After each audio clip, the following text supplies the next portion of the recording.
Alright, chat. We're back, as promised. A little bit early, but to be fair, I did change the stream schedule to have it to 8 o'clock. I thought it was going to be earlier, but I got held up a little bit, and I got late, and I got, lose track of time. But we're here now, and that's all that matters. Alright, we're just gonna check something out really quick. Make sure all is good. Yo, check. Okay, it's working. Chat was working, I just didn't put it, accidentally, closed the screen. Okay,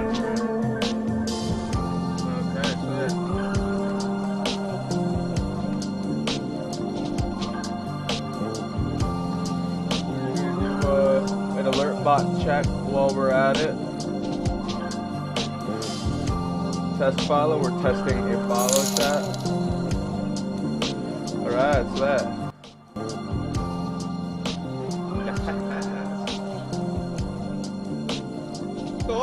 Tokyo, manyagai!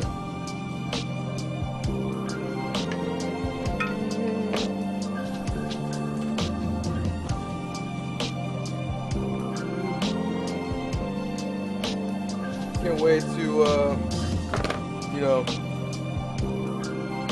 finally get Ghost of Tsushima on PC. Like, finally listen to the song while I play it. I feel like I'm in Japan.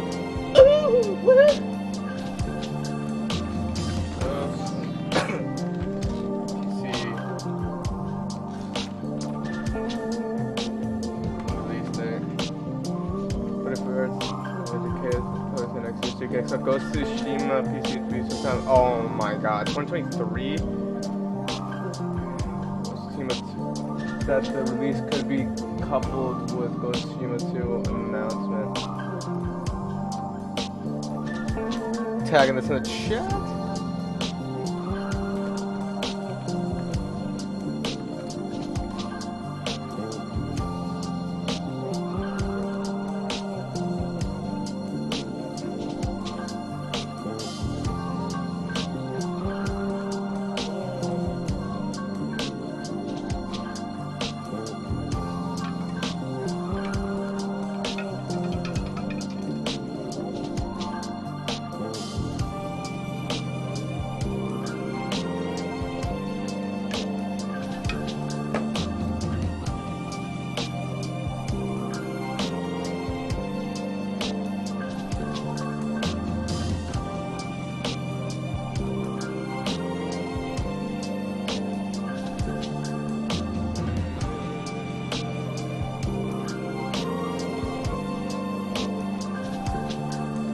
Alright, chat.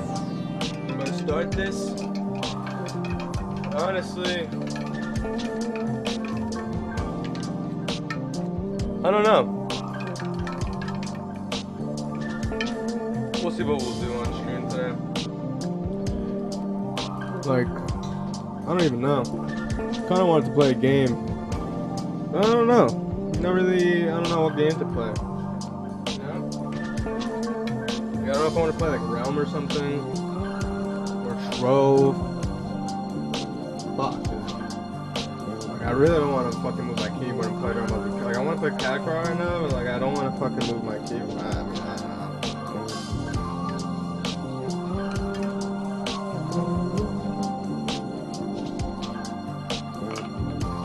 But just,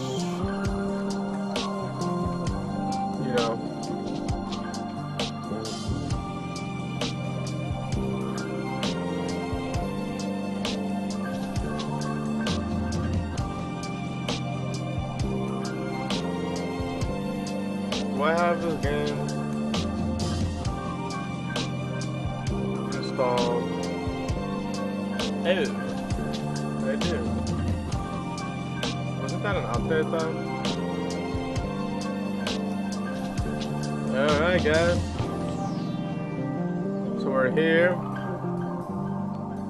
Give me a second, I'm just up of course. Back.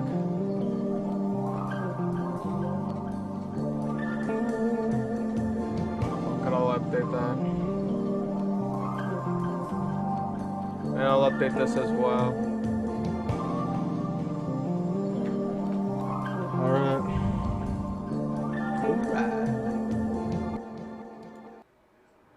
Took that out of this bullshit.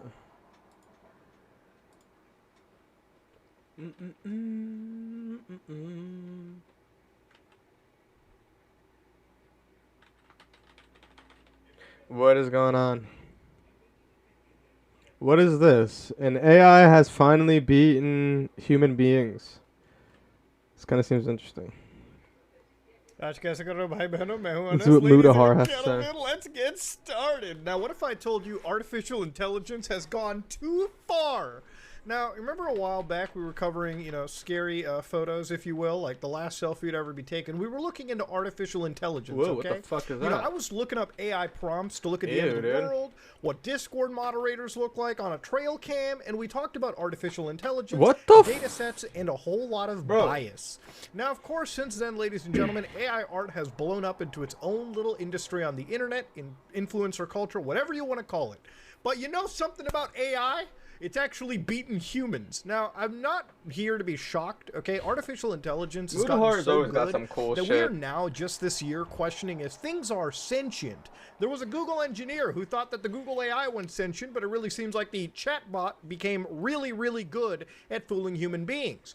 We've gotten to a point where artificial intelligence is able to produce some absolutely jaw-dropping pieces of art, okay? Glimpses into worlds we've never seen. Now, of course, for a lot of people, this is beautiful because, hey, if you need artwork done, well, you can just feed an AI some prompts and maybe, just maybe, you can get something close to what you want. Just maybe. Now, of course, why we're talking about this is an artificial intelligence actually has won an art prize all the way out in Colorado. Wait, what? And there's a few artists that...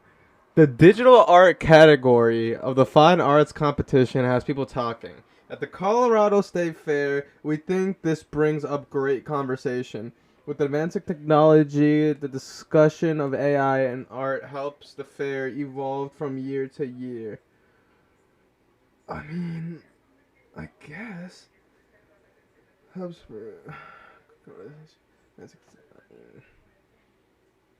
I guess. That are not too happy about it. Now, the actual image in question is this. Now, when I first saw this, this is actually called the Theater de Opera Spatiale. Dude, this shit looks now, like this some was actually Avengers a person shit, known as like Jason, Thor. who created this AI work through Midjourney. We looked at Midjourney not too long ago when we were looking at these like selfies, the last selfie ever taken. I used the Midjourney AI a few prompts to generate those images. I wonder what is now, going to of be course, the way that an artificial intelligence works is there are tons of image data sets, tons of styles passed into it. And through a lot of smart, talented engineers and coders, they actually sat down and created an artificial intelligence, a machine cluster, if you will, that decided to take every prompt that you would feed it, like 4K, 8K, creepy, surreal, Mudahar laugh, all right? Whatever you want, Discord camera trail footage. And it would take all those prompts and try to spit out the best possible image from terabytes of reference data, okay? That's how artificial intelligence works, okay? It's not something out of Hollywood. It's literally just a crap ton of data fed into one thing that it's actually using as references for all these prompts. Now, of course, this image was sent through, and there were some people that were just not too happy. For instance, this one post, TLDR, someone entered an art competition with an AI-generated art piece and won the first prize. Yeah, that's pretty fucking shitty. Now, of course, in this case, one of the posts was, "Hi, everyone. After a 1-month hiatus, I have returned with an exciting announcement about my personal project I've made using Midjourney." Remember, Midjourney is the AI that lets you actually own your rights, I believe, if you have the corporate license. I have been exploring a special prompt that I will be publishing at a later date. I can't wait for the Patreons to come up with, like, exclusive AI prompts. I've created hundreds of images using it, and after many weeks of fine-tuning and curating my gens, I chose my top 3 and had them printed on canvas after upscaling with Gigapixel AI. I entered into the Colorado State Fair Fine Arts Competition Digital Arts category, and I won first prize. Here are the results. I set out to make a statement using Midjourney in a competitive manner, and wow! I could not have been more excited having won with my favorite piece. Now, I think it's a little shitty, obviously, when you enter your project... Hold on. I need water.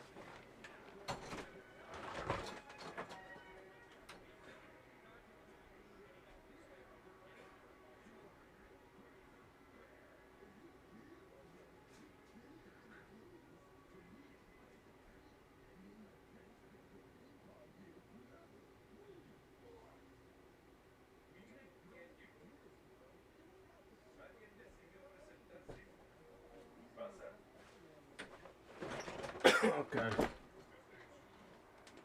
On with the show. Mood horror. Into an art competition where I guess the general expectation is to draw this piece of art requires each person to manually do it through their hand, whether it be through, you know, like a digital tablet or like actually by hand. I don't think the actual like judges were expecting somebody to type up like a few sentences, some prompts, some keywords, and use an entire artificial intelligence to generate it. Now I've seen a lot of people who have said, but Muda, isn't artificial intelligence like a toothbrush? Yeah. I could see that, but at the same time, I think we can all agree the degree of difficulty and talent is far different, okay? A lot different, if you will. Now, artificial intelligence can be used for a lot of reasons. For instance, if you want to make 4chan AI green text, it's absolutely possible. There's some pretty, like, banger ones like, be me, be a horse, be assassin, JF. Okay, we're out of here. We're done. Of course, even for, like, TikTok and YouTube and everything, especially in, like, the shorts category and the short form video stuff, there's people who have made entire careers. For instance, AI image reactions. And you can see right here that this person creates, like, AI image videos all the time. So they touch the NVIDIA canvas, making the best waterfall, AI art in general. For instance, if we look at the best waterfall over here, this guy probably deals with like the actual NVIDIA Gigon AI, creates pretty awesome images using artificial intelligence, right? Now, of course, we can all agree that the degree of difficulty between telling an AI to draw certain aspects is a lot different and a lot easier than actually using your hands, your actual talent to draw it yourself, right? For instance, in the Midjourney AI, it goes like, the next PlayStation. I really want to see what the next PlayStation looks like. The next Holy fuck, that is one of the ugliest designs I've ever actually seen. Jesus Christ. That's the PlayStation crack crystal, if you will, not the actual console. Of course, there's even other pieces of content where you can see, hey, asking an AI to tell the story of Cleopatra. I am excited. Let's hear this. Okay, so we got Cleopatra, all right? Cleopatra is powerful now. Okay, no, she's not powerful anymore. She's less powerful. Cleopatra Sag. And, okay, now it's just from Assassin's Creed Origins. Okay, I see what's going on here. Although, in this case, one commenter, he's like, why must people come to argue? Because I guess they're arguing about whether this is talent or not. This is a new form of artistry. If it's not to your taste, then keep strolling. Appreciate the artist's hard works. Yeah, typing in those prompts is really tough and difficult, boys. Now, of course, AI art is different in every capacity. So, for instance, this is another artificial intelligence, Dream Studio, if you will. Now, Dream Studio is really interesting. So, I'll show you how this works. I've given this a bunch of prompts like distant galaxy in a cluster that's covered with red stars. A massive nebula surrounds it. 4K, 8K, space, realistic, galaxy, futuristic. Big planet in the middle that resembles Earth, okay? Actually, I'll just type in big planet in the middle, not resembles Earth, because that's not working. Now, the way that this AI works is I can give it a bunch of width, some height, and then the CFG scale is very interesting, because with the CFG scale, I can either tell the AI to not take any of those prompts to heart, or literally only design according to that prompt. Now I can take away the seed, if you will, and taking away the seed effectively means that it just generates using a random seed every time. So I'm going to try to create the most random, unique version of this prompt. So if I dream it, all right, after a few seconds, I should be able to get something that resembles my prompts. And here it is. So everything is present except for the big goddamn planet in the middle. We didn't actually see it, but we do in fact have this big giant line. Now if I take the entire CFG scale down and I hit dream, what'll actually happen is the AI will not take anything and just generate what it wants. So in this case, it's just generating what appears to be the interior deck of a ship. And if I tell it to dream again, it's going to come up with an entirely new random image because it's not taking any.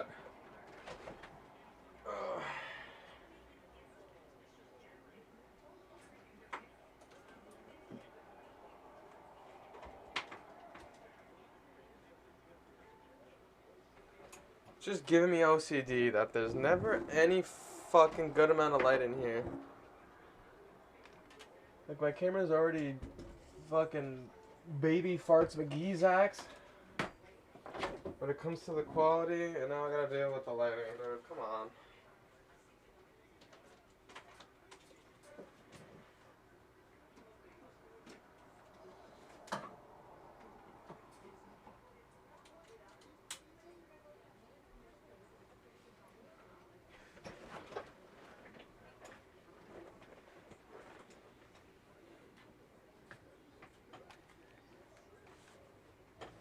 Boy, that's a little bit better. Then I have that on. I can shut off all this. Any keyword in the heart.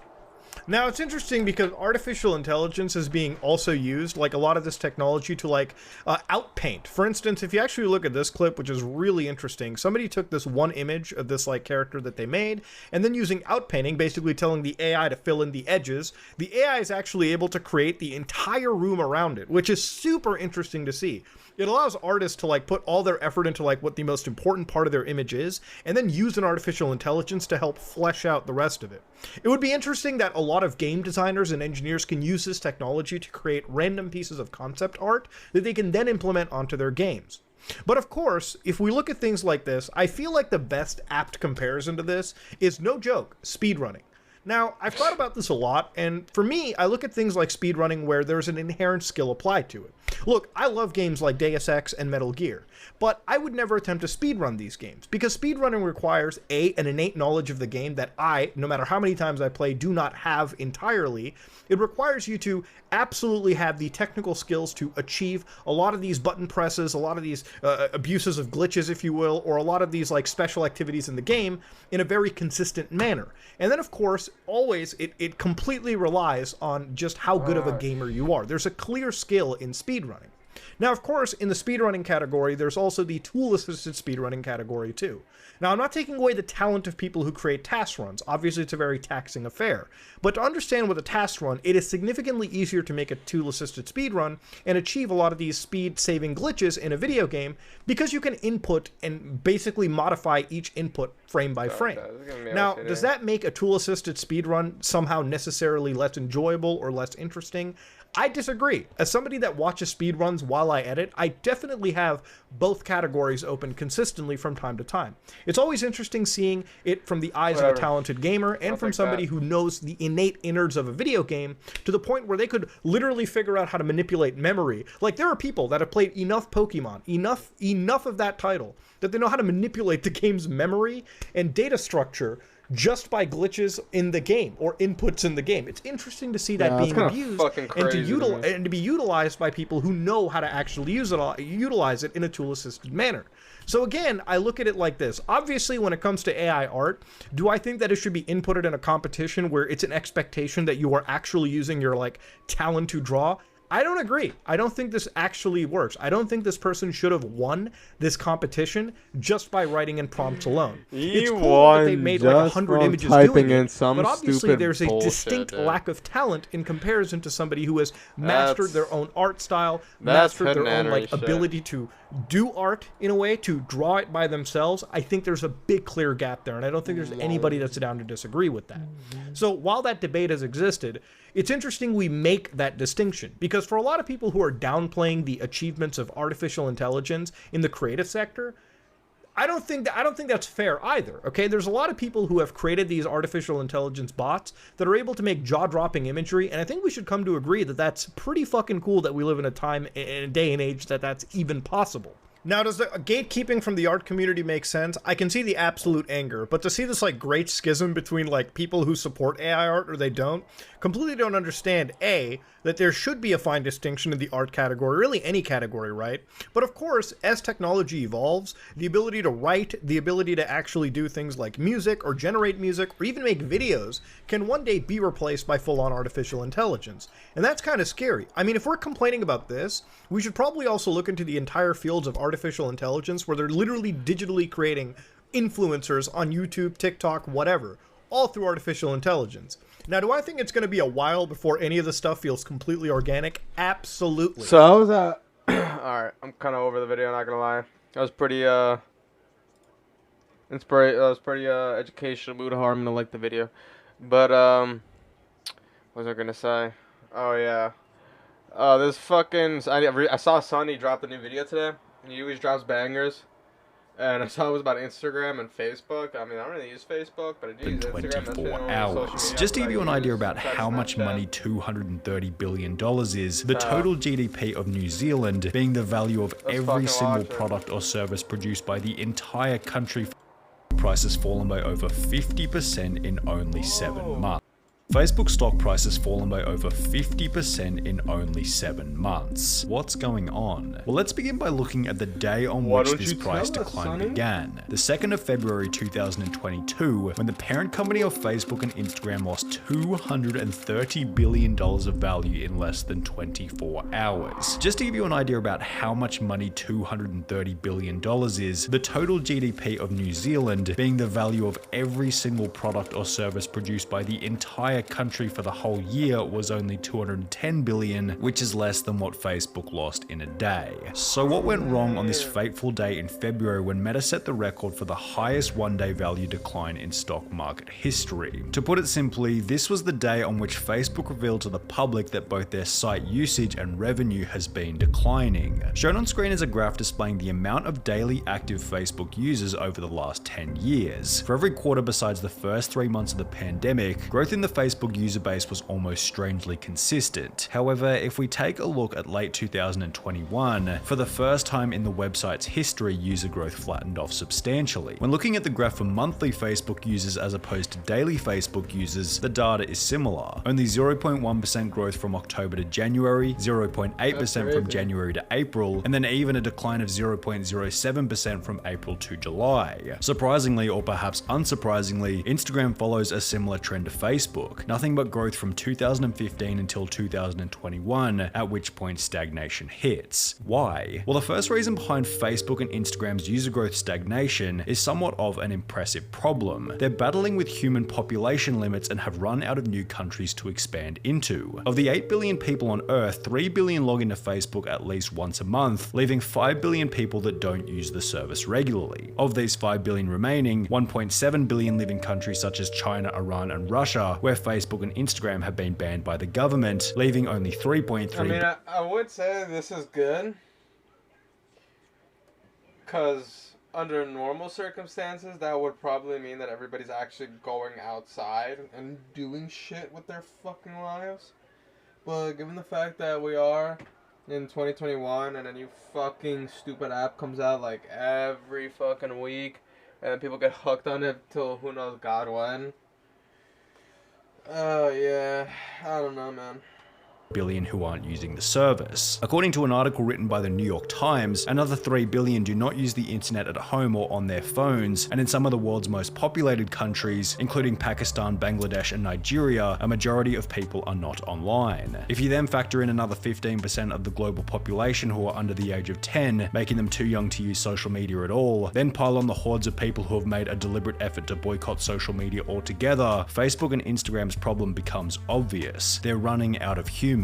In an article written by Time titled "Inside Facebook's Plan to Wire the World," it explains how Zuckerberg is working to literally provide the entire third world with the internet because it's now the only way that Meta can reach new people. Connecting the entire world wouldn't actually literally be possible unless everybody in the world were on the internet. So Zuckerberg has decided to make sure everybody is. This sounds like the kind of thing you say you're gonna do but never actually do, but Zuckerberg is doing it. He is in Chandoli today on a campaign to make sure that actually literally every single human being on Earth has an internet connection. We really want to get the next billion people online. And if we can play a role, then that's something that I personally care a lot about. Is it selfish for Zuckerberg to connect the entire world to the internet just so he can get more people onto Facebook and Instagram? Or is it a win-win situation for everyone? That's an ethical conundrum for you to consider. However, this might not even be the main problem, as Meta isn't only running out of new people to introduce this. That in itself is another double-edged sword. Because, like, yeah, if everybody has, you know, access to the internet,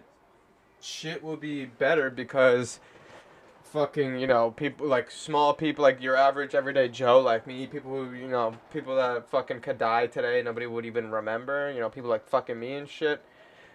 Fucking, dude. If everybody had internet like that, like if we were getting attacked or some shit, or like, you know, worst case scenario, like hurricane or some shit, but you still had access to the internet somehow, like, you know, everything, like there's no light, there's no this, there's no that, fucking, you can't even see 2 feet in front of you, but somehow you still have your phone and you have fucking access to internet, dude, that could potentially save your life, you know, you could fucking, you know, tweet out, hey, I'm stuck here, or you could potentially use WhatsApp to, like, call the authorities or some shit, whatever, dude.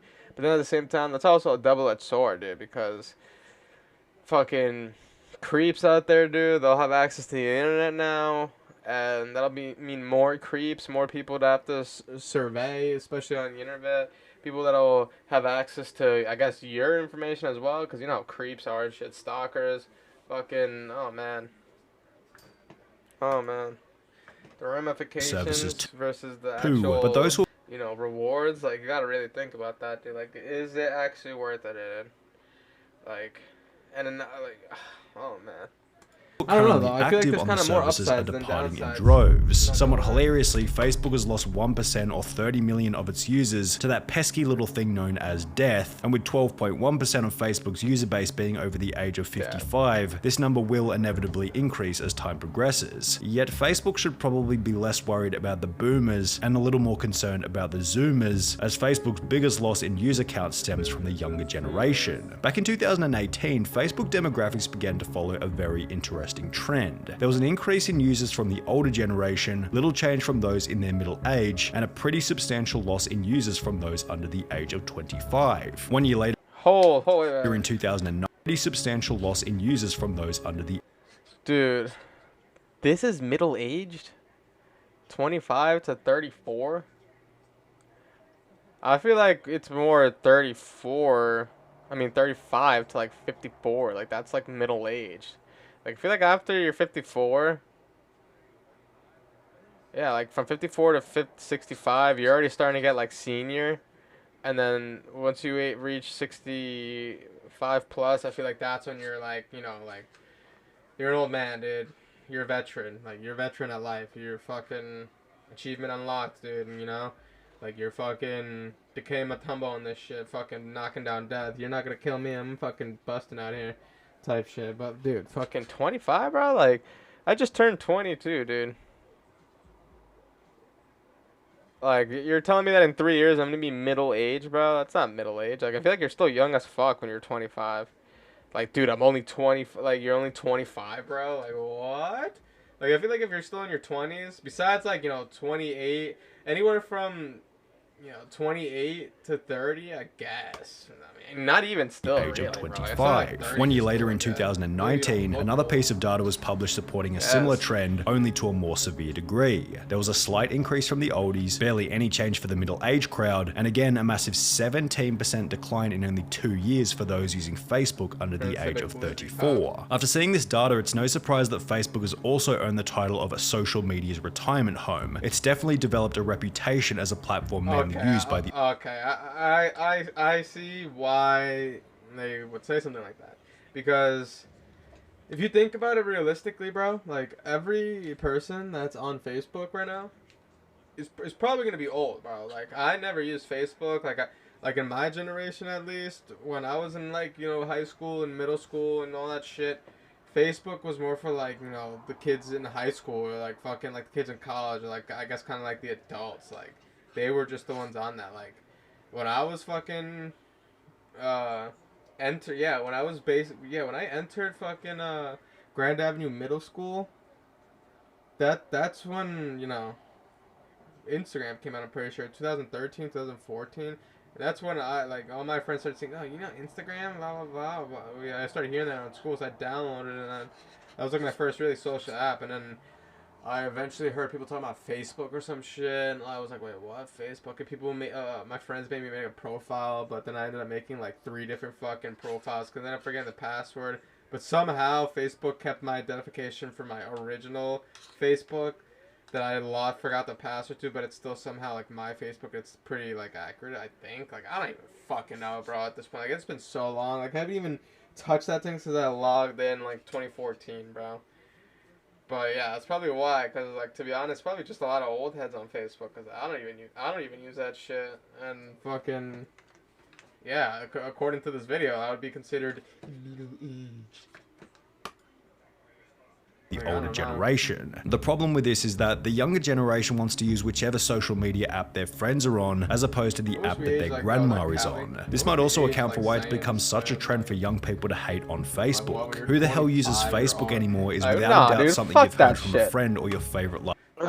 We can't age like Stains because we don't fucking do hand-to-hand combat anymore. We fight with guns like little girls.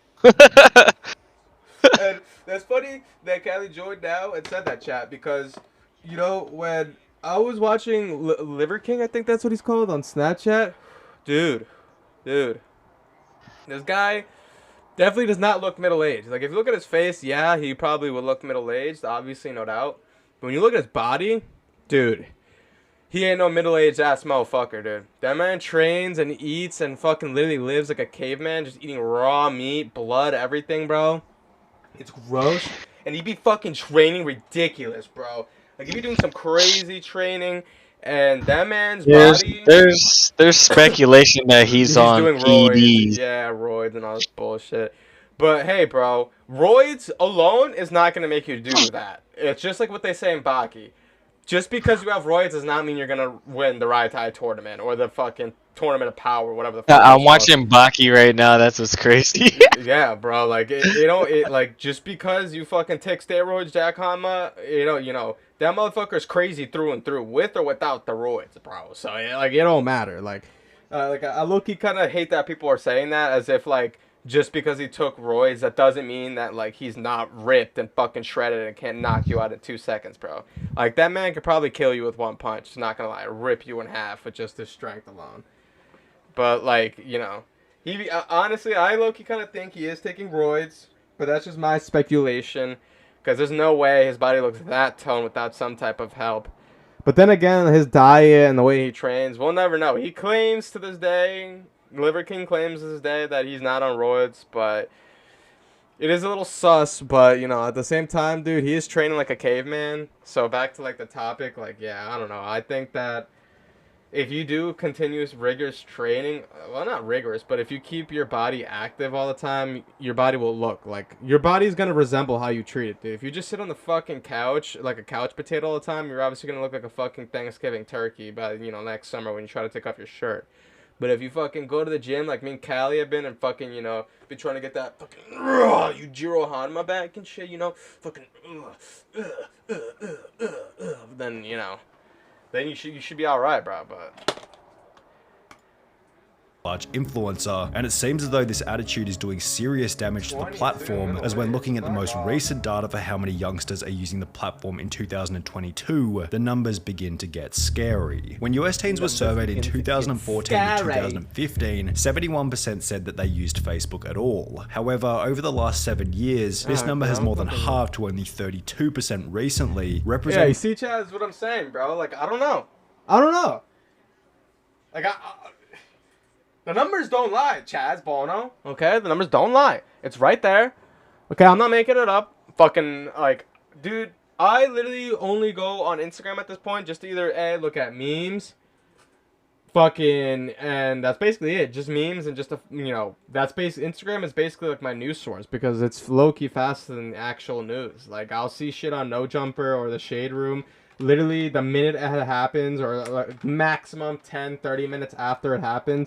And on fucking Channel News 12 or some shit, I'll see that shit later that night or the next morning or some shit, bro.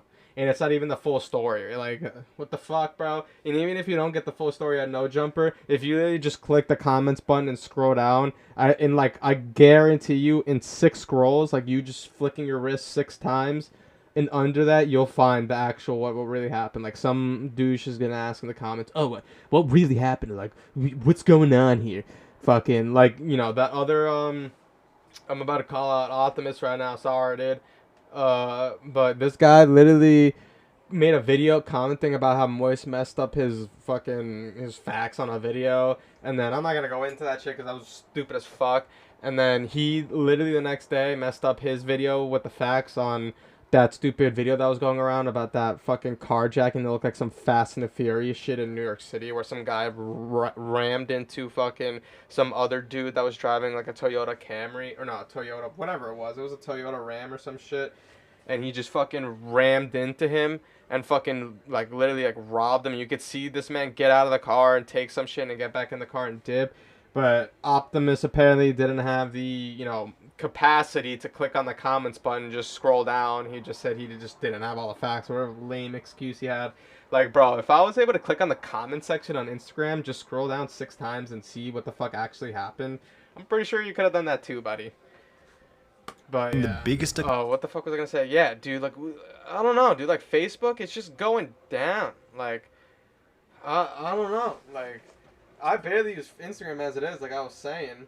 And I refuse to touch TikTok because fuck that. That shit is cringe central, cringe McGee, whatever. Anything that's good on TikTok, I'll just see it on Instagram regardless. I don't even need that shit. Snapchat, I guess. I still use that every day. So I guess that has the win. I never used Reddit. Tumblr, I'm not a fucking emo chick on her period, no offense. Twitch. I'm currently on Twitch right now. I guess that counts. Twitter, never had, never will. Facebook, it goes back to Facebook, dude. Like, I don't know. Like, what do you think, Callie? Like, Facebook is just going down, dude. Like, the last time I touched Facebook was like 14, when I was like 14, bro. And that was when... Dude, I'm old. I'll be on Facebook, bro. That's what I'm saying, bro. Like, TikTok, I don't know. I can be on TikTok, but it's like, that shit's like a bunch of young chads on there just doing dumb shit and saying dumb shit and just reacting to dumb shit and just... You know, and like whatever you talk about or whatever you like on there just spams your feed with the same type of algorithm video. I don't know. I can't be doing that shit, bro. It takes too much time out of my fucking life to sit there and scroll through fucking videos. Cause that's how But I don't know. I've never been a one to be using like social media though. I always delete my Instagrams. I always delete my Snapchats. I always fucking. You know how TikToks work, right? Like the algorithm for TikTok is like basically gambling. It's psychological gambling. They basically throw you a bunch of shitty videos in hopes that the next flick that you'll get will be an actual good, interesting video. It's like dopamine, and then when you do get it, you're like, oh, this is... Oh, yeah, and of course they can fucking hear what you're talking about, and... Yeah, they track your clicks. They track your what you look up on the internet, and it puts all of that shit into the... If you actually go through and read the fucking... the terms of service for TikTok and all these fucking things, you'll be fucking surprised at what the fuck they go through. I know what's going on. They just don't care. But like, I don't know. Yeah, most people will just scroll down and just click accept. No, I'm not reading that shit. TikTok was already exposed to have connections to the CCP or whatever, like China's government, and that they're basically just feeding intel to China, and people know that their security is being breached and hacked because it was on public news. And that's why Donald Trump wanted to buy TikTok to begin with and everything. So that definitely got exposed, but people just still don't care. But like, I don't know, like Facebook, dude, like the last time I went on there was like 2014, and I just fucking kind of stopped. I never really cared about Facebook. And then, yeah, fucking, I was kind of forced to make an Instagram just to keep up with all my friends. And then Snapchat eventually came around, and yeah, here we are. I don't know. I have all of them, but I don't know. I don't really be on social media like that, but I do mainly use fucking Facebook. When looking a little closer at the graph displayed on screen, the reason becomes pretty damn obvious. Competition. Kids just don't find value in Facebook anymore. There are now well over 5 strongly positioned social media platforms to endlessly scroll through, and it isn't sustainable for our minds. I'm Dante right now, chat. We'll keep pausing the YouTube video. After I was just criticizing this motherfucker with my girlfriend yesterday, but fuck, what was I gonna tell you? Oh yeah, dude, Callie, you know my girl's a Tekken fan, bro. She's an other sider. She's from the dark side. I mean, she's part of the dark side. Looking ass. Yeah, bro. I was like, what, babe? You don't like Street Fighter? You want to play some Street Fighter? And she's like, nah. I like Tekken. And then whenever we see Tekken, like the Tekken show on Netflix, or like fucking whenever a new trailer for the new Tekken thing comes out, she's like, oh, look at that, babe. It's fucking Tekken. And she gets so excited. She's like, oh, I want that so bad. And this and that. Head ass. That's what I'm saying, dude. Like, dude, look at you, bro. There's nothing wrong with that. Tekken is cool. I mean, I fucks with Tekken. I like Street Fighter better. I think the mechanics for Tekken is too stiff. Like I don't know. Like, the fighting mechanics. Like, I feel like you're fucking... Have you ever seen that new JoJo's Bizarre Adventure game that came out? The fighting game? I seen it, but like, you know the fighting style of that, how stiff it looks, like the characters. Never seen the gameplay or like how to do combos and shit though. Yeah, it looks kind of like stiff, dude. Like your character kind of moves like slow, not slow, but like to at least to me it moves slow because I'm used to fast-paced everything, dude. I'm a fast-ass motherfucker. But yeah, like it just looks kind of like slow. Like I don't know, and like I don't know, dude. I don't know. Probably just me. compartmentalize nor prioritize our relationship with all of them. For the sake of time and sanity, people have to eliminate platforms that begin to lack a value-add incentive. Facebook, which teens often associate with their parents, has little to offer Gen Z. Zuckerberg himself even echoed this sentiment. When Meta's stock price began to decline 7 months ago, he stated that they were facing unprecedented levels of competition and that people have a lot of choices for how they want to spend their time, and apps like TikTok are growing very quickly. Going back to the data, we can see that the Gen Z big four social media platforms are Snapchat at number 4, Instagram at number 3, TikTok at number 2, and YouTube way out of there with over 95% of US teens using it. When examining each of these big four platforms, the value they add or the edge that they have is obvious. Sorry, chat. You know, Callie, Xbox just integrated Discord. Oh yeah? Yeah, but it's mad like lame. You gotta use the fucking like app and shit, and you gotta use the Discord You app gotta too. open up the app and it just makes your game all laggy and you disconnect and shit. No, on your phone.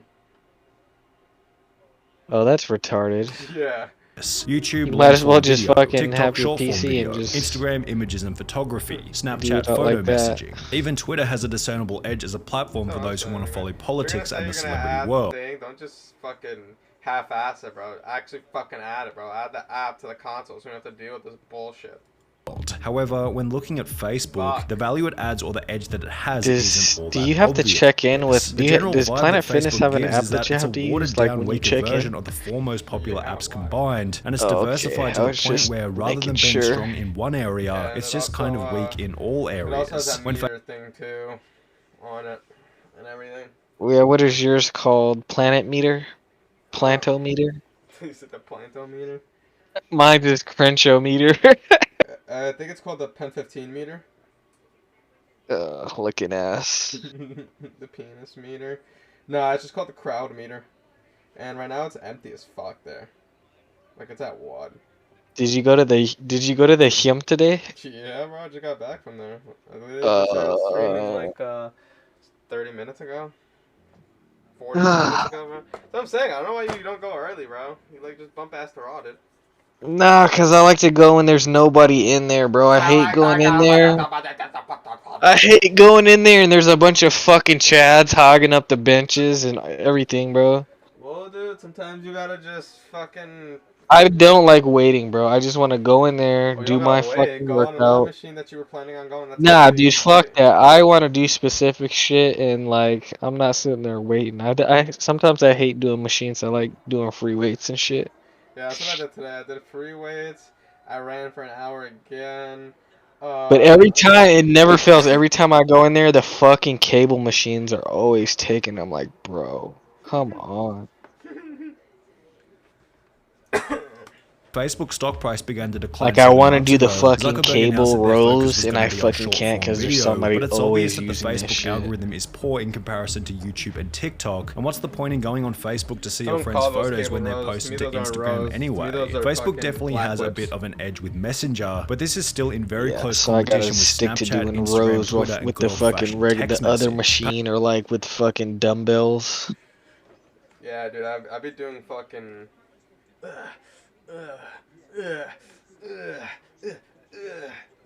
Yeah, dude, I be doing fucking black whips, dude.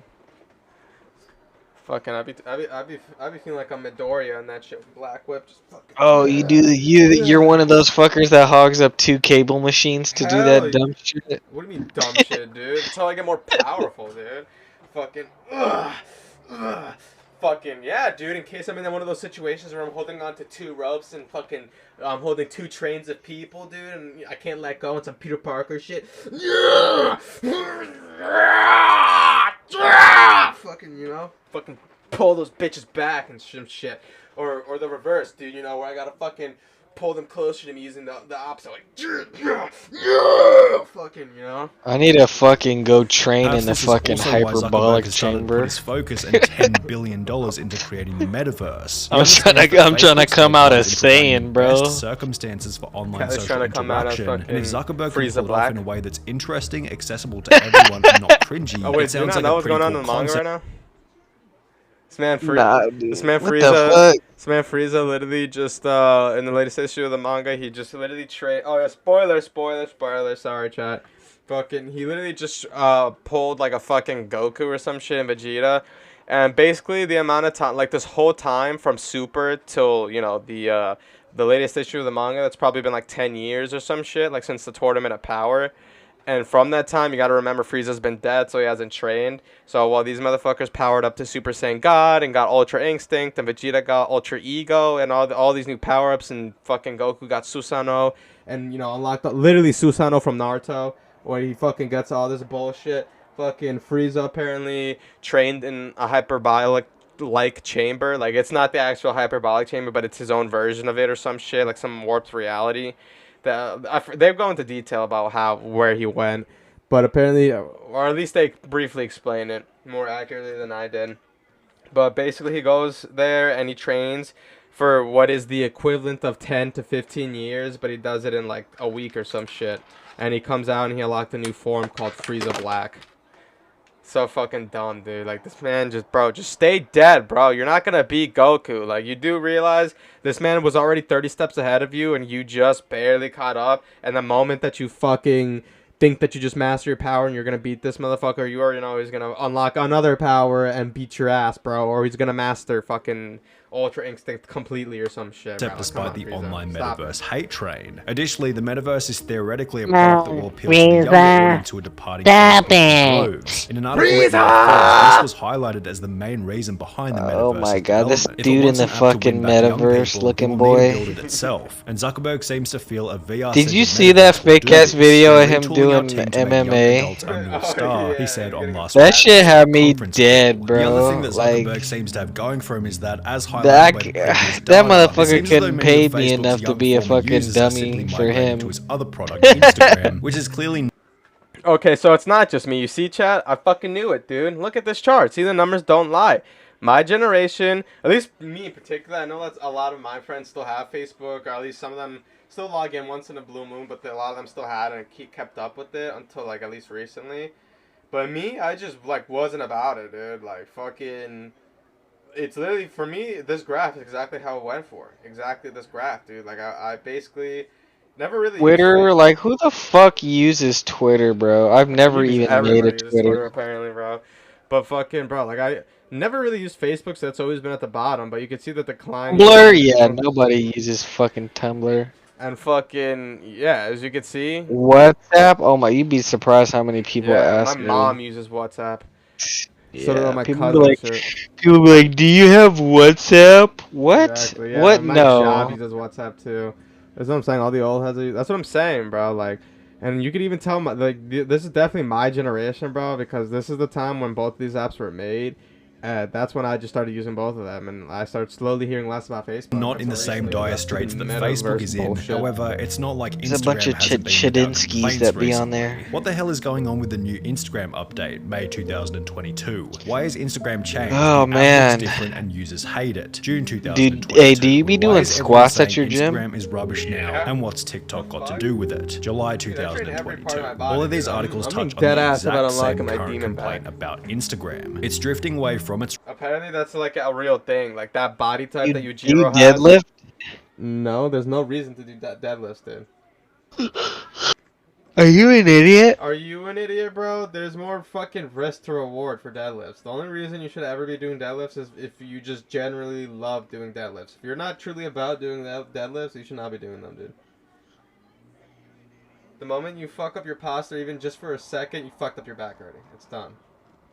Looking ass. It's done, dude. Like, you can fucking say looking ass all you want. I be wanting to do squats and shit, but I'd be like, nah, bro, I'm not having these weird motherfuckers look at me. So I just do like the leg press machines. No, I do those too, but right now I'm up to 6 plates on each side. So for a total of 12 plates, that's what I'm doing on the leg press right now. And if for squats, I could do like things like almost 150. Cause like, bro, I usually run for an hour before I do my leg workout. Like whenever I work out, dude, I usually like run for an hour first and then I work out. So leg day is usually really killer for me. Cause I run for an hour and then I'll do my weight training, dude. That shit, Oh my god, I do like fucking teabagging squats. You know, when you're in a position to teabag and you squat, I do those 12 times on each side. I'll you know, do a regular squat fucking 12 times, dude. Oh my god, that shit is so killer. I do calf raises. Oh, dude, shit, bro. Roots in an attempt to become TikTok. It used to be a place for pictures of I food, didn't be in travel, there doing maybe full short body videos workouts and stories. shit. Like Facebook, your Instagram feed was mostly filled with that shit. Especially if you want Yujiro Hanma's body, bro. You gotta the fucking what is that shit called? The something what the fuck is it called? Something fit body. I think it was called like athletically diverse fit body or something. I forgot what the fuck, dude. It was some stupid ass. It was some shit. It was some stupid ass name, bro. Or I think it was like an actual legit name for fucking like the body type people that he had. You know, or brands or influencers you chose to. It's basically just a definition of like you just basically maxed out your entire body, bro. Like every single fiber of your body, like you work to the core. You like. That's what I'm about to do. Even your jaw, bro. Even your neck muscles, bro. Like everything, bro. Your wrists, your elbows, like everything, bro. Like your whole body is a weapon. That's what Follow. That's all changed now, though. It seems Instagram is trying to beat TikTok. As a result of these drastic changes to the platform, Kendall Jenner and Kim Kardashian would both post a story for their combined. Gotta stay awake, bro. Every time I eat, bro, I always feel tired. Instagram again. Stop trying to be TikTok. I just want to see cute photos of my friends. Sincerely, everyone. However, it's not like celebrities have been the only ones to notice such changes. If I really wanted to make TikTok on my phone, I would have downloaded TikTok. What's up with the Instagram feed? Fuck no, dude. That's way too early and there'd be mad fucking gym heads in there. One of the worst updates to an app I have ever seen, lol. Are you kidding? Over here, there's mad people. With my mostly photography feed turning into video. I love TikTok for what it is, but this is bullshit. They've ruined Instagram. What's even funnier is that despite making all of these changes, an article published this month by the Wall Street Journal outlined that Instagram is still nowhere near competing with TikTok. The article stated, Instagram users cumulatively are spending 17.6 million hours a day watching Reels, less than 1/10 of the 197.8 million hours TikTok users spend each day on that platform. Reels engagement maybe turning one 10-minute video into like a 40-minute video on the previous 4 weeks, and that most Reels users have no engagement whatsoever. When referring back to Instagram's quarterly revenue chart, these negative changes seem to reflect in the flatline seen over the last 12 months. Is Instagram running into the same problem as Facebook, trying to compete with everything whilst losing their edge in the process? Damn. Yeah, I'd be tired, but as soon as I get in the gym and I fucking get that first set in, bro, I'd be wide awake. Dude, this fucking cat, bro. What do you want, Baji? Fucking water, bro.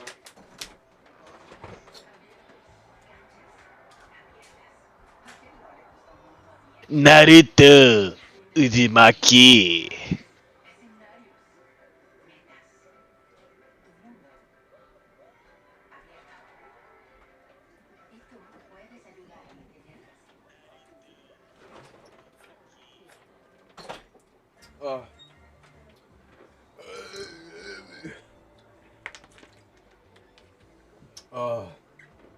I needed some water, chat. Needed to get my quenched thirst. My thirst quenched.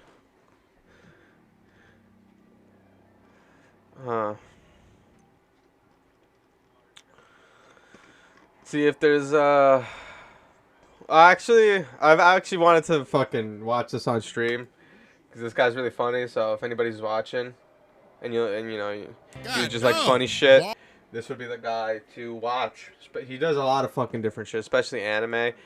But yeah, after we fucking watch this video, it's probably gonna be it for YouTube night because it doesn't really look like anything else is popping right now on YouTube, sadly. So we're gonna play a game after. I just don't know what game. I'm hungry as I want to play like I don't know, something cool. Hey, nobody awake, so I'm about to gobble on this glit. I'm about to gobble this clit. Yeah, it's a sick intro too.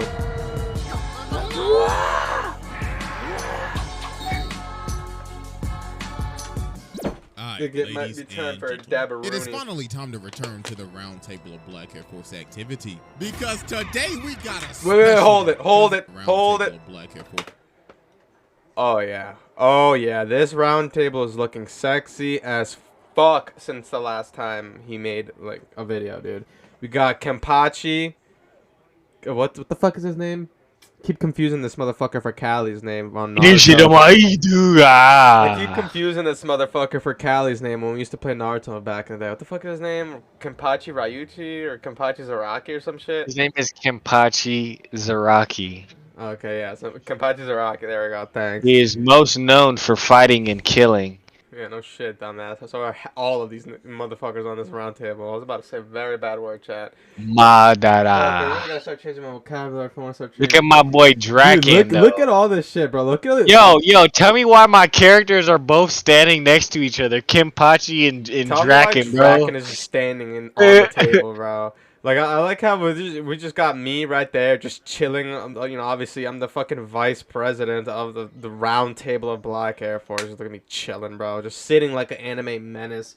We got fucking next to me again, Escanor, dude. Fucking the Rise of the Holy Sun, dude. Then next to me again is Mikey-kun, dude. Look at him, dude. Just sitting. Then we got fucking, what's his name? Mugen from, Samurai Champloo, fucking Yami, Chad, Bono over here, Eren Yeager. Where the fuck is Ijiro or Baki? Fucking, we got Broly right here. We got this dude from Berserker. We got this guy from Omni-Man, Beast Doom or whatever his Beastar, whatever the fuck his name is. He's pretty cool. We got Omni-Man, obviously, Vegeta, Aizen, Revi, of course, from Black Lagoon. My boy Yujiro Hanma. Look at this menace right here. This menace to society. Honestly, they should have put Dio behind Yujiro. Because the atrocities that this man has done, bro. Oh my god. Like, yeah, Dio did some crazy shit. Like, taking Joestar's body or whatever. But, bro, this man, Yujiro, literally cracked his own baby mama's fucking back. Right in front of her son. Right in front of their son. And beat the shit out of his own son. And then beat the shit out of everybody watching him beat the shit out of his son. And then after that, bro, like this bitch was literally breaking her wrist on this man. And he didn't even killed the elephant. Like, bro, this man killed an African elephant, bro. Like, come on, bro. Like, dude, like, this man made a... Yujiro is a savage. Like, bro, this man, Dio, yeah, may have taken Joseph Joestar's body. But, bro, this man, Yujiro Hanma, literally ripped off the Grand Kaio's face at the Raitai tournament, bro. He stuck his hands in his face and ripped that shit off, motherfucker. He said, Yaga, bro. Holy crap. There's no way, bro. There's no way. Oh, my God. Yeah, that's right. Today, it is finally time to return to the round table. I can't forget. My boy G-Gen. Look at my boy G-Gen from fucking Boruto. Fucking, obviously, Dio. Fucking Tanya. Majin Buu, obviously the president of Black Air Force, dude. Like, activity. Because today we got like, if you were in that room, bro, I would hate to talk shit, dude. Like this, it was about a good year ago. But, ladies and gentlemen, stepping up to the plate, the teenage tormentor himself, the teenage tormentor, the childhood menace, the master manipulator. This is one of the most devious, vile, disgusting niggas to ever do this shit. Man, it's vile, disgusting character, but man, y'all already know we got the evidence on deck, and it is finally time to observe the master of the fade. So, without further ado, Exhibit A.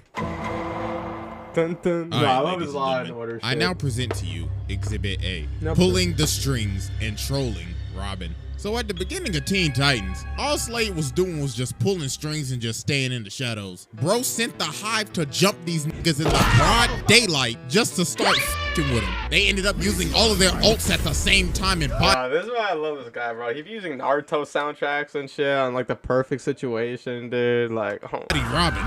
Then later on, they pulled up to their crib and started f***ing their shit up. Like, nah, bro, they was just enjoying their day, and then this man Slade sent the ops to pull up at their front door. Yeah, honestly, Chad, if you were not ill enough and blessed enough, like, you know, me and Callie was, to know what this even show was, you know, when shows, especially animation, or at least cartoons, were actually good and not bullshit back in the day. Baji, what the fuck are you doing? Can you get down from there?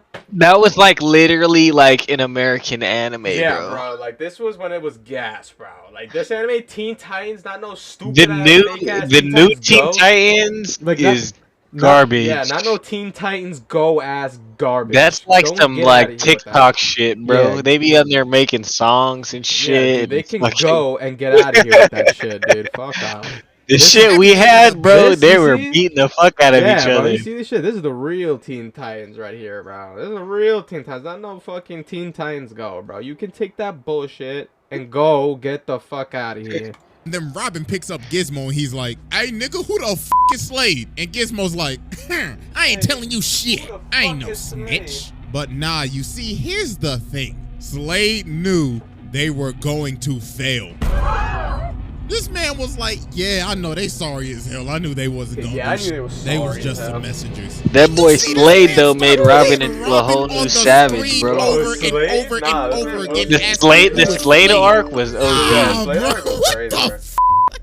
This man was just giving. My man's had Robin going psycho, bro. But nah, waking up in cold sweats. He got Cinder Block to break plasmids out of jail while he's sitting down this dusty ass throne room plotting and shit, thinking. And come to find out, who should I send to Robin is Slade. Then after this, he ended up disguising himself as an old man. But it was just to get Jutsu. He was just fighting himself and his mental. Nah, this episode was lit. The lightning fucking episode, but fucking not, dude. Slade, bro, especially Slade in the comics, and Slade in fucking, I think it was like DC's Legends of Tomorrow and the other show too, like fucking, especially Green Arrow Slade, bro. This guy was a menace to society, bro. Like, especially in the comics, bro. This guy literally he literally tortured his own daughter and made her go batshit crazy, like literally mentally insane, bro.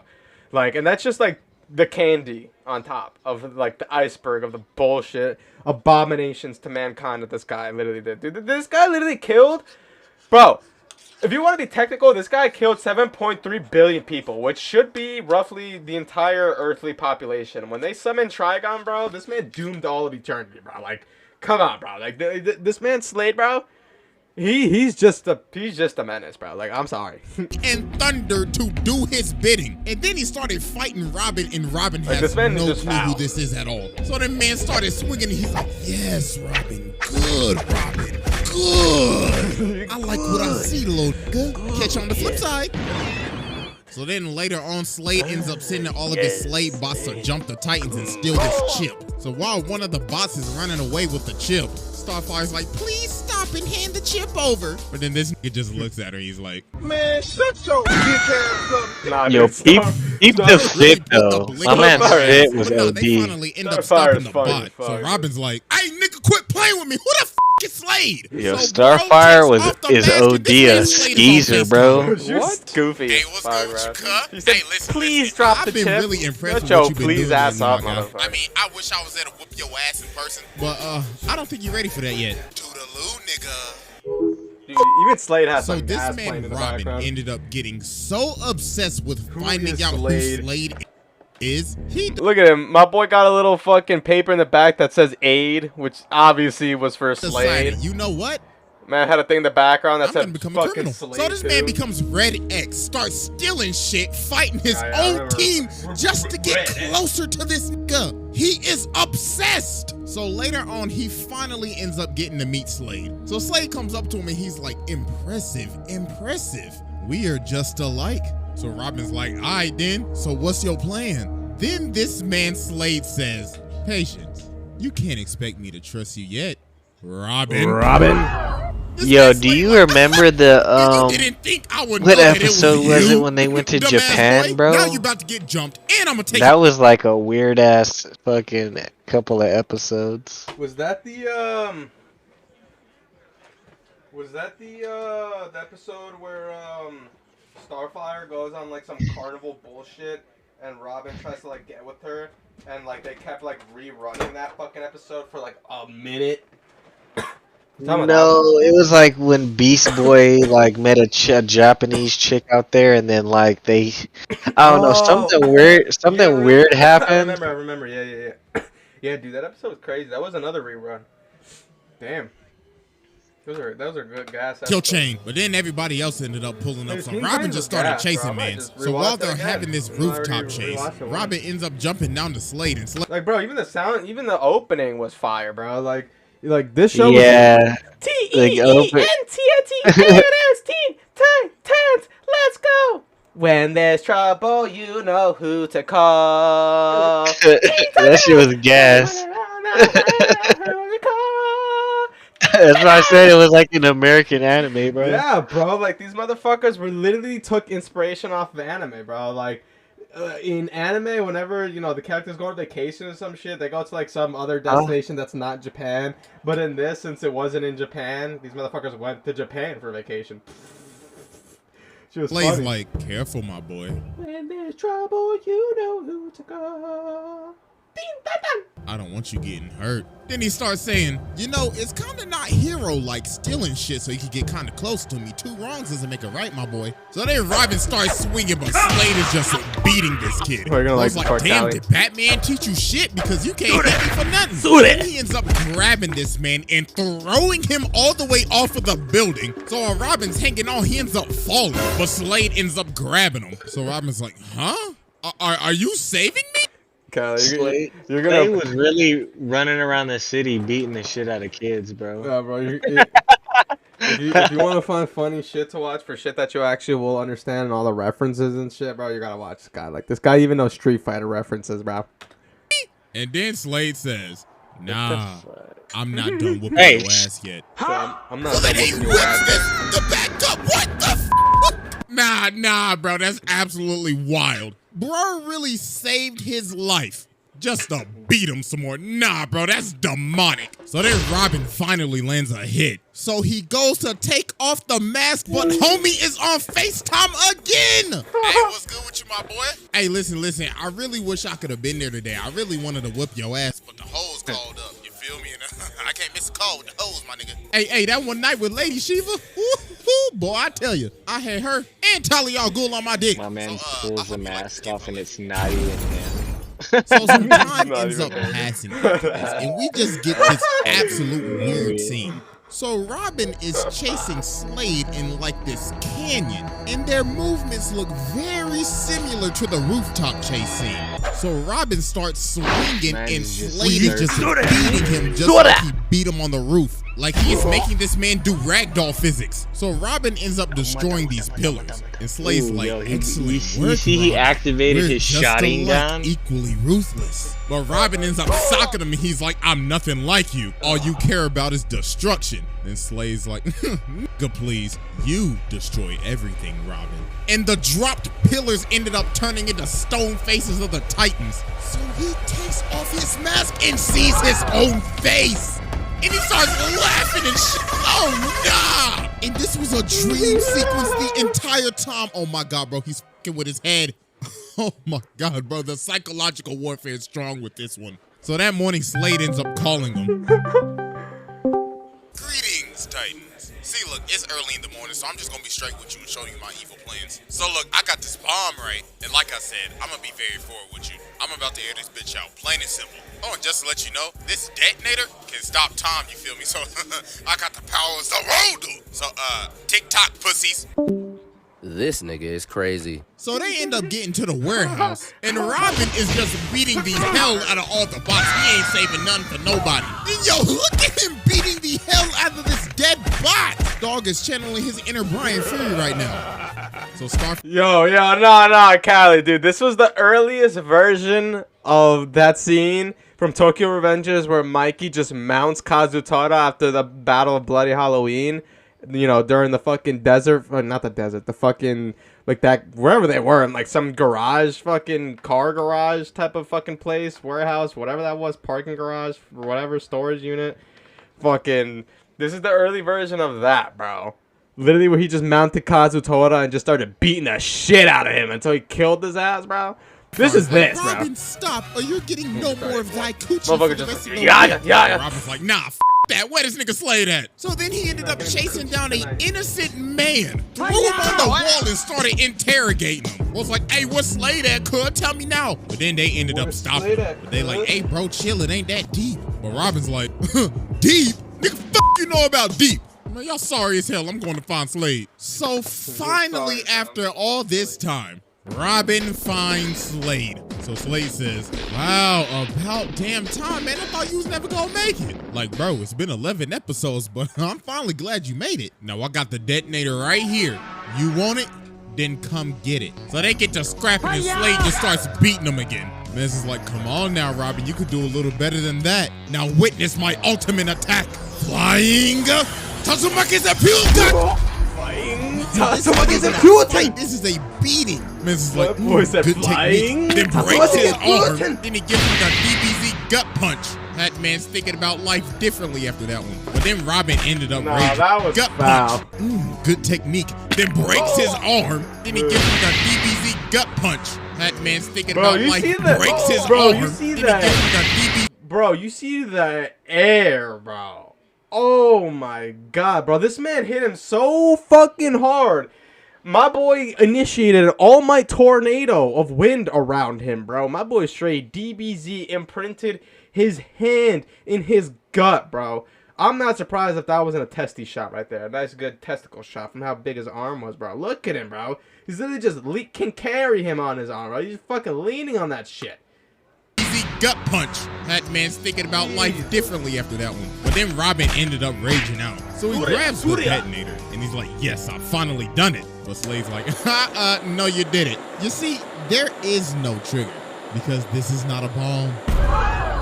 So the rest of the team was by this so-called bomb, and they ended up getting shot by this laser gun. So then Slade explains his actual plan. The bomb was just a distraction. That laser that he shot at everybody else ended up having probes on it. And with the push of a button, he could kill them at any second. So Robin's like, nah, you can't control them. But Slade says, but I can control you. You see, all of this trolling that I've been doing towards you, I was testing you. You see, you're gonna become my apprentice. Because if you don't, I'm gonna kill everybody else. So you have no choice. So he ended up manipulating this man to become his apprentice. So he got Robin out here stealing stuff, fighting his own friends, and is just straight up abusing him. So then Slade ended up making him rob Wayne Enterprises. Ooh, I know this Bruce is mad. But then the Titans pull up, so he dips. So Slade is in his earpiece like, hey boy, the you think you doing? You best go get your ass back in there and steal that chip, or it's off your friends right now. Stop playing with me. So Robin is forced to end up having to fight his own crew. So Starfire ends up holding him up. But then Slade in the earpiece again like, hey boy, you better shoot her right now. I ain't playing with you, Robin. But Starfire doesn't want to shoot him, so Robin's like, I can't do this. Hey, nigga, didn't I tell you to shoot that bitch? I told you, boy, I ain't playing with you. So then he turns the probes on them. Oh my God. So then Robin just has to shoot him. Jesus Christ. So then Robin gets back to the base, and then he tries to swing on Slade, but he grabs his punch. Bro's like, that's a dishonorable punch. Like I told you, Robin, we're just alike. But then he starts beating this man again. Oh my goodness, bro. Somebody called child services. Man started tossing him around, and mans was like, you ungrateful motherfucker. Ooh, what I'm about to do to you, you best call Batman right now. But then everybody else ended up pulling up. So then Slade ends up using the probes on him, but Robin ends up pulling the probes on himself. So he has to stop using it, and then they just started jumping Slade. They was like, teamwork makes the dream work. So Slade was like, another day. This is just the beginning, motherfuckers. So yeah, that was Exhibit A, and it's finally time to move on to Exhibit B. All right, ladies and gentlemen. I now present to you Exhibit B, the manipulation of Terra. Oh, buddy. Where can I start with this one? You know what? Let's just go ahead and get the elephant out the room. Now, there's a reason I'm focusing only on the 2003 one. Because some of these other versions of Deathstroke, oh boy, I tell you. So yeah, back to our regular scheduled programming. In the second season of Teen Titans, we meet Terra, this girl with earth-bending-like powers. So she ends up becoming friends with the Titans. And if you're friends with the Titans, you're on this man's radar. So Terra has a little secret, and it's that she can't control her powers. And Beast Boy is the only person that she tells this to. And she's like, Pinky promise, don't tell nobody. So later on, she teams up with the Titans to stop Slade. So she ends up getting separated, and she sees Slade running. So she ends up chasing him, and she ends up stopping him. But then bro sweeps her, and he's like, you falling for my trap. So dog traps her in this cave. Then he starts swinging on this defenseless girl. Then this man performed one of the most demonic gaslights of all time. You know, bro, roll the clip. Hey, get back up. You know, little girl, I know literally everything about you, right? You see, I've been watching you for days, weeks, months, years, decades, centuries, eons, since the beginning of time. Nigga, isn't that kind of creepy? Shut up! You're scared that when the Titans figure out you can't control your powers, they gon' cast you out. And they will, cause they ain't your friends. But you see, I can help you. I can teach you how to control your powers. But, what about my friends? Bitch, your friends. It's just a matter of time before I slide on the niggas. But Beast Boy promised me. That pointy-eared ass, that loudmouth ass boy, you know he gonna tell him. But he promised me. He ain't promised you shit. See, look at you. You can't even control shit with your sorry ass. You need me, ho. So after this mission, the Titans invite Terra to join their team. Robin's like, you're a great fit, but we can tell that you can't control your powers. So she ended up freaking out, thinking that Beast Boy said something, but he actually ain't say nothing. They just figured it out. And she ended up running away. And guess who she ran to? This nigga is a demon. He planted the seeds in her head. And all he literally had to do was just wait. So some time passes, and she ends up coming back, and she can control her powers. Something's real fishy here. So she ends up joining the team again, but obviously she has other ulterior motives. So she ends up going on a date with Beast Boy, so they leave. So when they leave, Cyborg get up and he like, God dog, ball hungry as a bitch. Ain't nobody awake, so I'm about to gobble on this glit.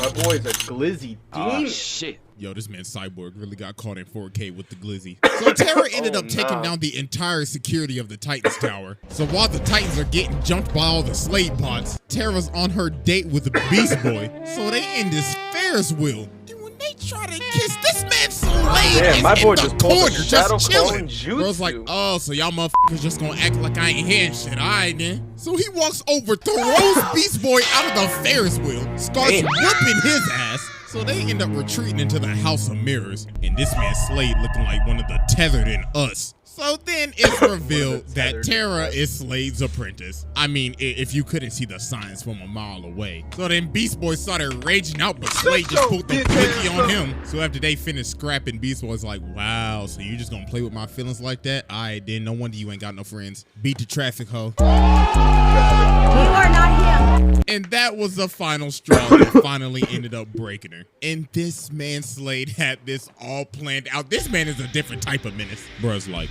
my apprentice, you shall now serve me in this whack-ass suit with them big-ass feet, fat-ass side speak twos. My God, you giving Sora a run for his money with those big-ass, fat-ass, big-ass, steel-toed boots. God damn, them is fat as hell. So some days later, the Titans driving down the street and they get hit by this rock, and it was Terra in this whack-ass suit.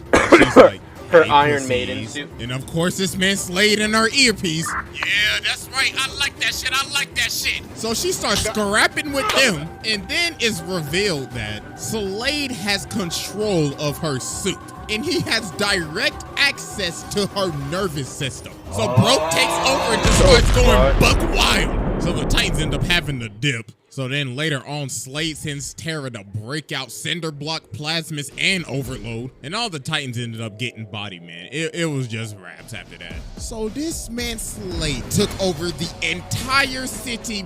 Yo, where the f is the Justice League at, my nigga? So the Titans end up having to come back and jump Terra. So while this girl is running for her life, getting the absolute brakes beat off of her, she runs back to Slade like, Slade, I can't do it. Then he socks her in the face. So I was like, you thought what they did to you was bad? Oh, please, just wait till what I'm about to do to your ass. So this man just starts beating the life out of her. Bro's like, you had one job and you running away like a bitch? Oh, nah, little boo-boo, that ain't gonna do. So now Slade is controlling her, about to make her kill Beast Boy. But through the power of friendship, she ended up breaking free and started swinging on Slade.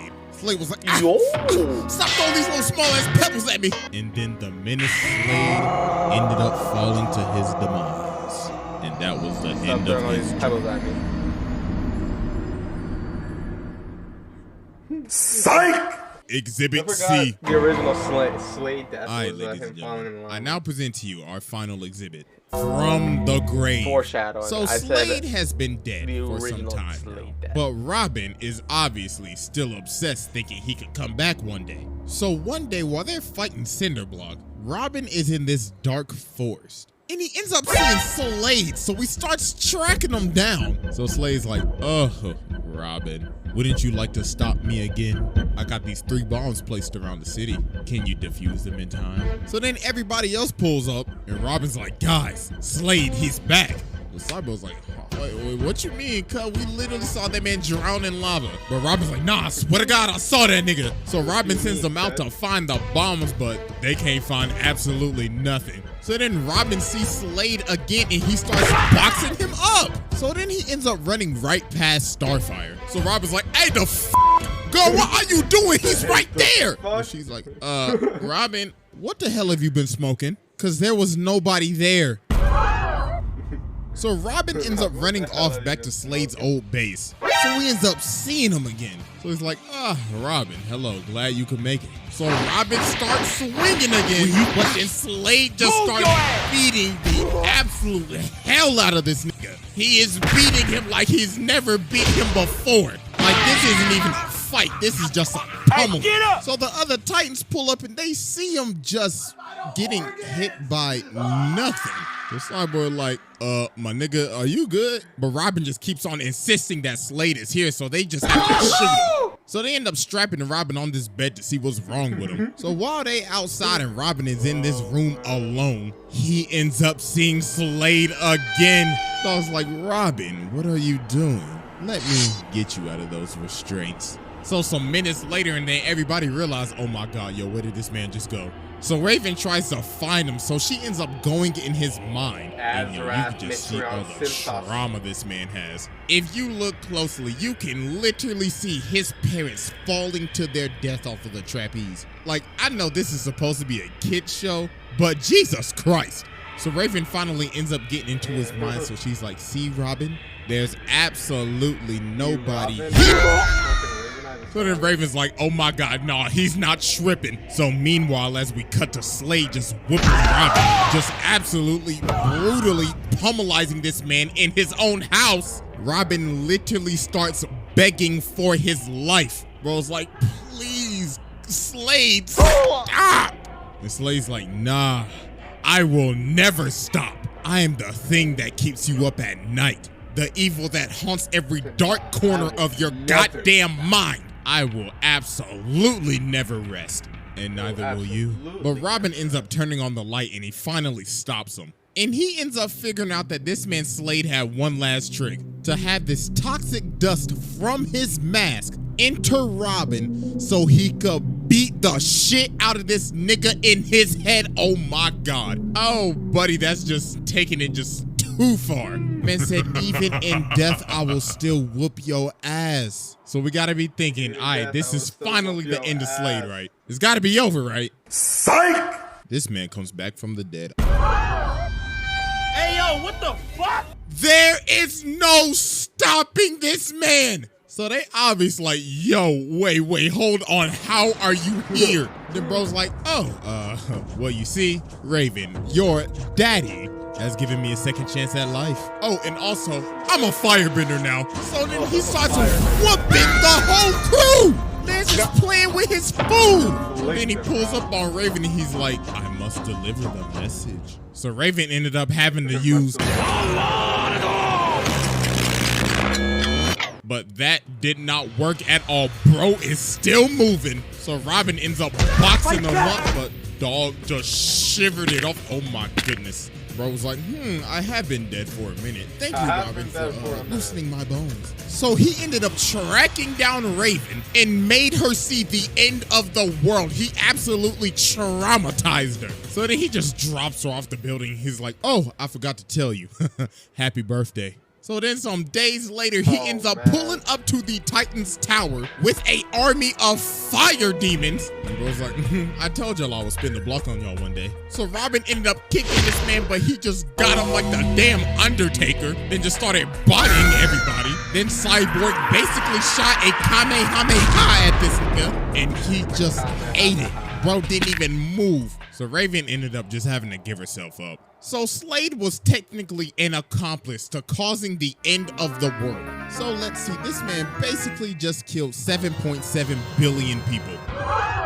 So then after this, Trigon ended up betraying him. So then Slade has to end up working with Robin. So Robin can get Raven back, and so Slade can get his body back. Because the deal that Slade made with Trigon is that if he will bring Raven to him, he will give him his flesh back. But Trigon forfed on this man. He was capping. So they ended up splitting up. So Robin's like, all right, so where you going? And Slade's like, down a little further. You see, people like me, when they die, go to really, really hot places, you feel me? I'm talking like Nashville chicken, my nigga. So later on, Slade ends up pulling up at this door with this ginormous boss-looking character guarding the thing. Dog looking like a Souls boss. And Dog's like, what you seek, you shall not reclaim. You shall not pass! So the boss Loki is working Slade right now. Bro is actually getting packed up. So then the dude says, you cannot hope to defeat pure evil. Then Slade's like, nigga, who the f do you think I am? So then he ends up blowing this man to bits. And he ends up getting his whole body back. And he's like, pure evil. Buddy, I am pure evil. I'll be taking that axe too. So then while the Titans are fighting Trigon, this man's Slade comes from the top rope and cuts off one of his horns. Bro's like, these are my kids to torment, so f off. And also, you gonna hold me and lie to me? Eat my dick. So they ended up just jumping Trigon, and he was just done for. So then Slade dips, and he doesn't appear till the final episode of the show, which is one of the weirdest endings I have ever seen. So this man Beast Boy goes back to the House of Mirrors because Tara's back and everything, but she don't remember nothing. And then Slade just starts talking to him again. He's like, you know, Tara never liked you, right? Your breath stank, you musty, and you dusty. No wonder she don't want to remember your ass. So then bro comes from the roof and starts beating the hell out of him. But then Beast Boy ends up ramming him into this roller coaster. But it wasn't Slade, it was one of his bots. And the bot keeps on repeating, she doesn't want to see you anymore. She doesn't want to see you anymore. She doesn't want to see you anymore. Oh my goodness, bro, this man passed this test with ease. I mean, bro, this man is a demon and we just focusing on the kid show. I mean, this is the same man that drove his daughter to insanity, stole the Speed Force, and the amount of people this man has killed. Nah, bro, this man is a menace.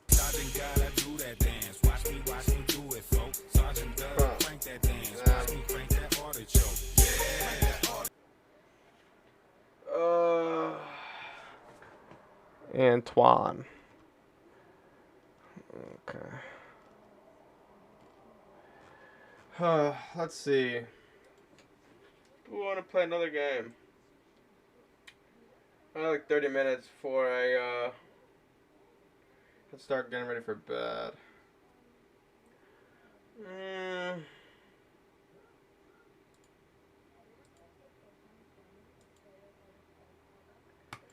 I did actually. Let's see how long the Madvocate video is. Because I did want to watch for the next YouTube night, I guess. So I'll save it for the next YouTube night. If it's longer than an hour or longer than 40 minutes, I'll save it for the next YouTube night. Because there is a video that I wanted to watch. Because I only watched like the first 5 minutes of it because I was working and shit. So,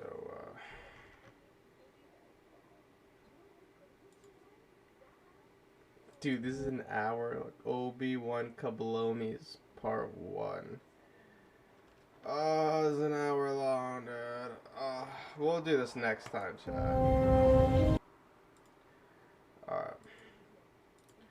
Guess we could play a little bit around.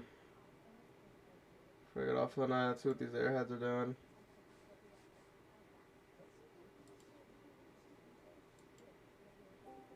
So this is extra 2 soldiers. I forgot about that. So we could probably do that. We could also get the cliff jump thing, which is kind of cool.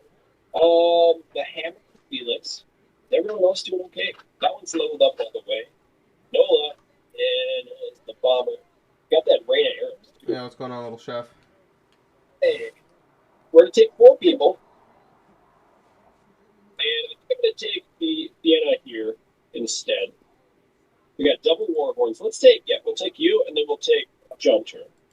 Should be good. Yeah, I'm not trying to listen to that. Where's my rum, bro?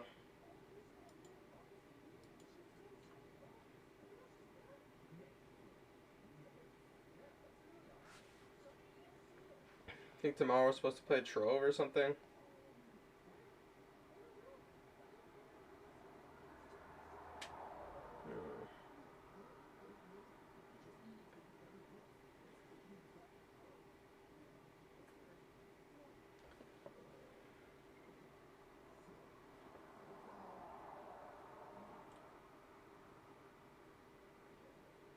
Cafe. I miss Mordecai and Rigby. I miss regular show.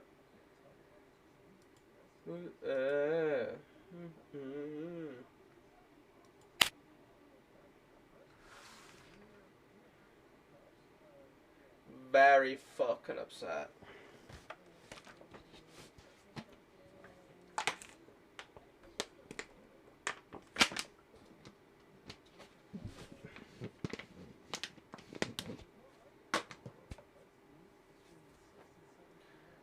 Come on, Rome.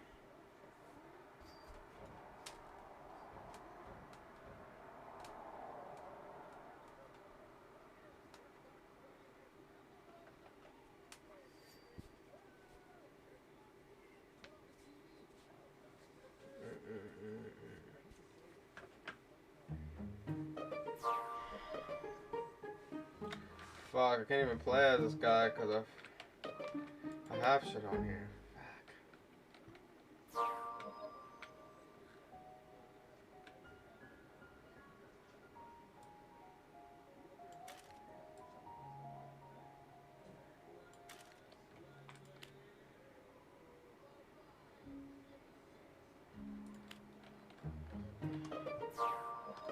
So lame that I have to do this every time.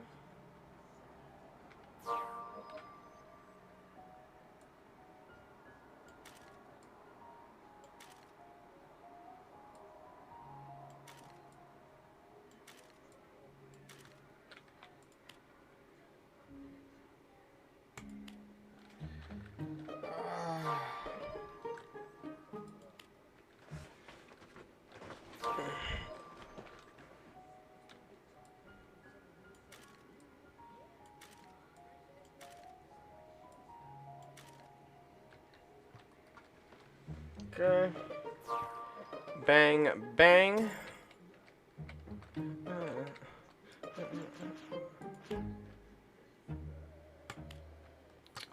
God damn it. God, so this is cute. Fuck, let's go in here. Trying to think of what other single player games I have that I could stream eventually. Besides Dragon Ball Z Kakarot.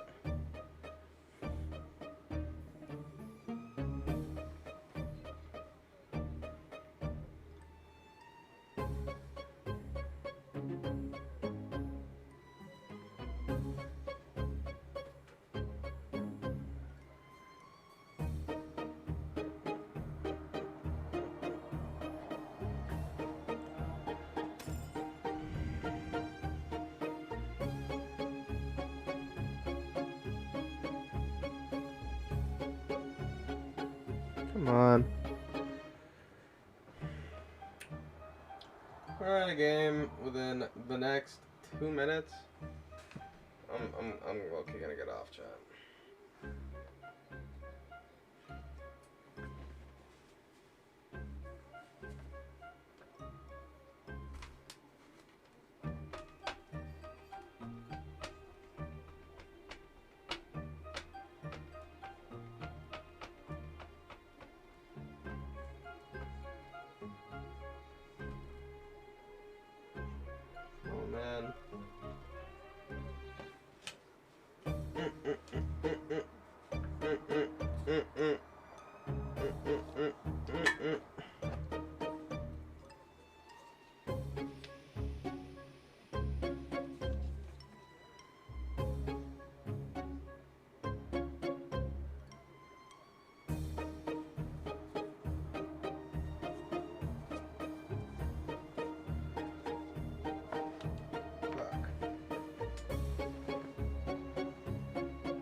Come on, motherfucker.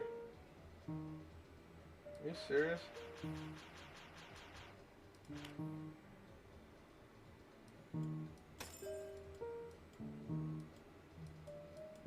Let's see, the next 17 unlocks. 2, 3, 4, 5, 6, 7, 8, 9, 10, 11, 12, 13, 14, 15, 16, 17. Fuck.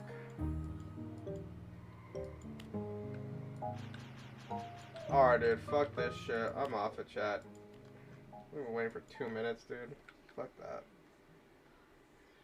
Alright. We'll play something tomorrow, chat. I'll be on tomorrow.